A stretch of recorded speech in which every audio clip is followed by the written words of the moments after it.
अब अजलान यही समझेगा कि मैं उसके लिए आई हूँ। ये क्या कर रहे हो?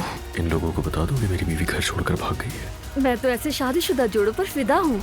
लगता है आज तुमसे जान नहीं छूटने वाली। मैं तुम्हारा साथ तो उम्र भर नहीं छोड़ूंगा मेरी जान। यहाँ तो सब कुछ बिखरा पड़ा है। मुस्तफा बेटा, तुम्हारे अंदर तो बड़े हुनर छुपे हुए हैं। मैं तो चाहता ही यही था कि एक शेफ बनूं, मगर नसीब में नहीं था। खुश आमदीद। अम्मी जान, बाबा जान क्यों नहीं आया बताइए? नाइला, बड़े बात कर रहे हैं, जरा खामोश रहो। तुम्हारे बाबा को गम से फालिज हो गया तो? मेरा दिल बहुत दुखा हुआ है, मैं घर वापस नहीं जाऊंगा। हमारी दोनों बहुएं एक साथ घर छोड़कर चली गई हैं। क्या ये कोई मामूली बात है? अगर किसी ने देख लिया, सुन लिया तो क्या कहेगा?